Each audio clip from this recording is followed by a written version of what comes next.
Question number 5 में जो figure दी है उसमें पी ओ क्यू एक लाइन है, उस लाइन के ऊपर एक रे है परपेंडिकुलर ओ आर एक रे है, वो इस लाइन के ऊपर परपेंडिकुलर है। तो इस तरह से ओ आर रे और पी क्यू लाइन के बीच में 90 का एंगल है। ओ एस एक और रे है, वो ओ आर और ओ पी के बीच में आती है, आप फिगर में देख रहे हो। तो इस गिवन कंडीशन के अकॉर्डिंग ये रिलेशन जो दिया है ये प्रूव करना है। रिलेशन है angle R O S equal to half of the angle Q O S minus angle P O S, ये रिलेशन प्रूव करेंगे। फ्रेंड्स क्वेश्चन नंबर 5 की सोल्यूशन, पी ओ क्यू एक लाइन है, ओ आर एक रे इसके ऊपर परपेंडिकुलर है, ये परपेंडिकुलर का सिंबल है, O R is perpendicular to P Q. O S एक और रे है ओ पी और ओ आर के बीच में, O P is another ray between rays O P and O R. ये रिलेशन हमें प्रूव करना है। Angle R O S equal to 1/2 into angle Q O S minus angle P O S. R O S ये वाला, ये छोटे वाला angle है, ये हमें प्रूव करना है रिलेशन। ये हाफ होना चाहिए क्यू ओ एस ये बड़ा एंगल है जिसके अंदर ये दोनों आते हैं, माइनस पी ओ एस, इस किस्म का ये रिलेशन बताना है। तो हम इसको प्रूव करने के लिए इसके नाम रख लेते हैं। सपोज ये वाला एंगल 1 है, ये वाला एंगल 2 है, इसकी ज़रूरत नहीं, ये सिंबल दिया है 90 डिग्री का। तो 3 एंगल्स हैं, शॉर्टकट नाम एंगल 1 है, एंगल 2 है और ये 90 वाला है। Proof, since angle 1 plus angle 2 ये 2 और ये तीसरा 90 डिग्री वाला, तीनों का सम आएगा 180 डिग्री। पता है आपको स्ट्रेट लाइन पे तीनों एंगल्स हैं, because angles on the straight line के ऊपर जितने भी एंगल्स होंगे उनका सम होगा 180। एंगल 1 प्लस एंगल 2, ये 90 इधर आएगा, ट्रांसपोज होके माइनस का हो जाएगा। Angle 1 plus angle 2 is equal to 90 degree, equation first.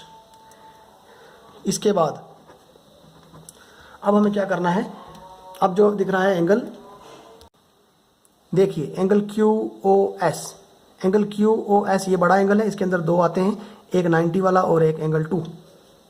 Angle Q O S के अंदर दो एंगल आते हैं, एक एंगल 2 और एक 90 डिग्री वाला। Clear? Angle Q O S is equal to angle 2 plus ये 90 डिग्री है, 90 डिग्री की यहाँ से वैल्यू डालेंगे। इक्वेशन फर्स्ट में 90 डिग्री किसके इक्वल है, एंगल 1 प्लस एंगल 2 दोनों के इक्वल है। इस 90 की जगह उसकी वैल्यू डाल देंगे, angle 1 plus angle 2। Angle Q O S is equal to angle 2 plus angle 2, 2 times of angle 2, 2 angle 2 हो गए और एक हो गया एंगल 1। और इसकी साइड चेंज करेंगे, LHS इस साइड आएगी और राइट हैंड साइड इस साइड आ जाएगी। ये साइड अगर इसके इक्वल है तो इसको हम इंटरचेंज करके लिख सकते हैं, और ये उसके इक्वल हो सकती है interchange. Angle 2 times of angle 2 plus angle 1 is equal to angle Q O S. 2 times of angle 2 equal to angle Q O S, ये एंगल 1 इधर आके हो जाएगा माइनस का।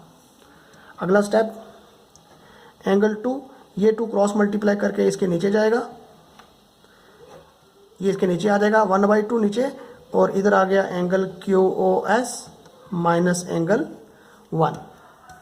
इसके बाद क्या करना है, एंगल 2 का नाम डालना है। एंगल 2 का जो पूरा नाम है वो है angle R O S.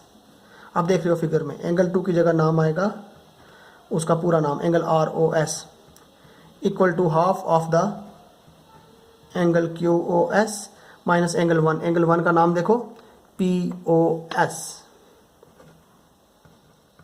Angle P O S. हमें जो रिलेशन दिया हुआ था ऊपर प्रूव करने के लिए, इस तरह से ये रिलेशन प्रूव हो गया। नेक्स्ट क्वेश्चन नंबर 6 में फिगर नहीं दी है, फिगर हमें खुद बनानी है, और हमें समझाया है कि एक angle X Y Z 64 degree का है, फिर एक्स वाई वाली साइड को प्रोड्यूस करके पॉइंट पी तक लेके लिया जाता है। तो फिगर हमने ड्रा करनी है, उसमें एक रे वाई क्यू है जो एंगल जेड वाई पी बनेगा, फिगर में ड्रा करके समझेंगे। Ray Y Q angle Z Y P को बाइसेक्ट करेगी, 2 बराबर पार्ट में डिवाइड करेगी। तो हमें मालूम, स्टूडेंट्स समझिए क्वेश्चन नंबर 6 का प्रूफ, डिटर्मिनेशन। क्वेश्चन नंबर 6 जो अभी आपने पढ़ा है, इसमें क्वेश्चन में क्वेश्चन वाले पेज में, उसमें फिगर नहीं दी है, उसमें बताया है कि एक एंगल है एक्स वाई जेड, इस एंगल को फिर एक्सटेंड किया है पॉइंट पी तक, एक्सटेंड करके यहाँ एक और एंगल बन गया जिसका नाम है एंगल जेड वाई पी। तो एंगल जेड वाई पी को ये रे वाई क्यू बाइसेक्ट करती है। वाई क्यू जो रे है वो एंगल जेड वाई पी का बाइसेक्टर है। इस तरह से ये दो एंगल आधे आधे हो जाते हैं। इस हाफ का नाम अगर हम वैल्यू टी रख लें, नाम रखें या वैल्यू रखें, ये अगर टी के इक्वल है तो ये भी टी के इक्वल है, क्योंकि ये इसका बाइसेक्टर है। तो ये इसके दो इक्वल हाफ्स बन जाते हैं। तो एक हाफ जितना भी है दूसरा हाफ भी उतना ही होगा।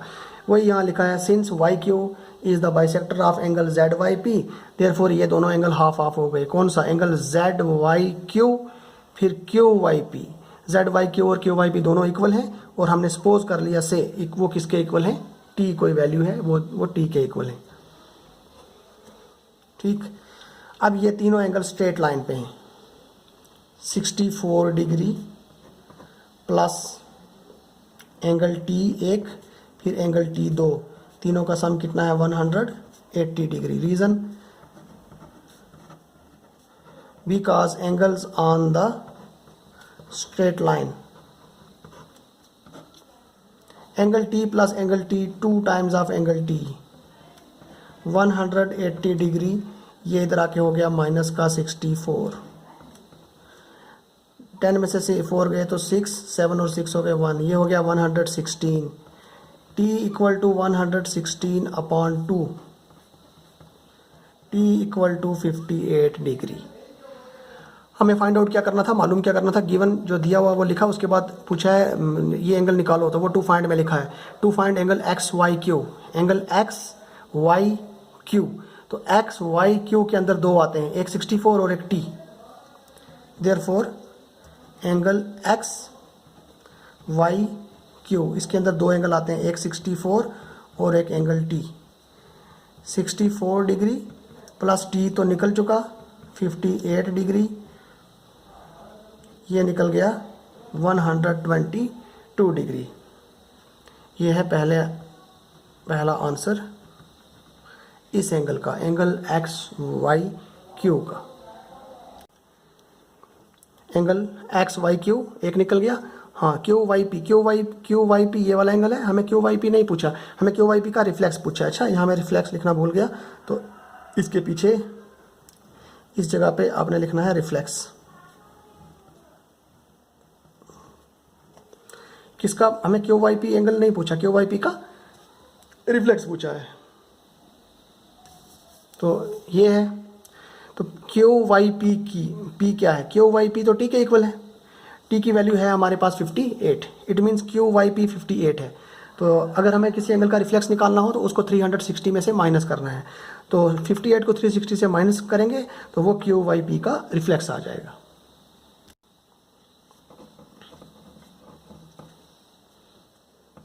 Angle Q Y P T के इक्वल है, तो वो कितना था? 58।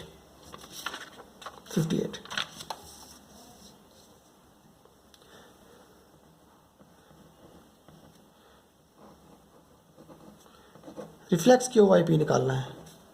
क्यू वाई पी के एंगल के reflex value, Q Y P का रिफ्लेक्स आएगा 360 degree minus Q Y P.